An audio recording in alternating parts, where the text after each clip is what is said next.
Президент Садыр Жапаров бүгін 14-июлда министрлер кабинетinin жыйынында айыл чарба министри Аскарбек Жаныбековго 1-ноябрга суу жана жер кодекстеринин жаңы редакцияларын даярдоону тапшырды. Мамлекет башчысы дүйнөдө ичүүчү суунун баркы, куну өскөнүн белгиледи. Биз анын баркын билбей, ичип жаткан таза сууларыбыз менен гендерди иштеткенге берип келдик.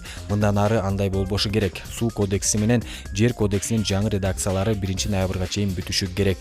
Сиз буга толук жооптуу болосуз деп белгиледи Садыр Жапаров. Мындан тышкары президент Садыр Жапаров Аскарбек Жаныбековго аткаруучулук тартипти бекемдөөнү тапшырды. Ал 81 документ белгиленген мөөнөттү бузуу менен 18,5% аткарылганын же 2021 жылдын ушул мезгили менен салыштырганда аткаруу тартиби 1,9%га начарлаганын белгиледи.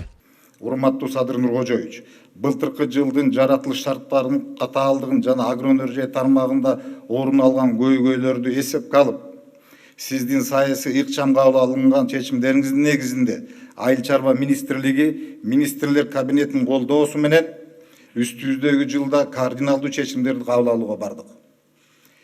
Биринчиден, республиканын айыл чарба тармагы мамлекеттик колдоого муктаж жана андан көз каранды болгондуктан биз ушул тармактын артыкчылыктуу багыттары боюнча каржылык колдоону ишке ашырууну тандап алдык. Бул максатта республикалык бюджеттин эсебинен айыл чарба тармагына баардыгы болуп 26,6 миллиард сом өлчөмүндө каржылык колдоо көрсөтүлүп, ишке ашырылып жатат.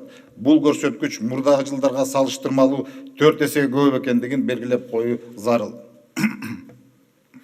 Суу чарба тармагы айыл чарбасынын негизги артыкчылыктуу багыты болгондуктан ирригация объектилерин оңдоо жана тазалоо иштерине республикалык бюджеттин капиталдык салымдар беренесинен 1 миллиард 100 миллион сом акча каралып, анын ичинде 724 миллион сому бөлүнүп берилип, же былтыркы жылдын ушул мезгилине салыштырмалуу 7 эсеге көп каражат бөлүнгөн.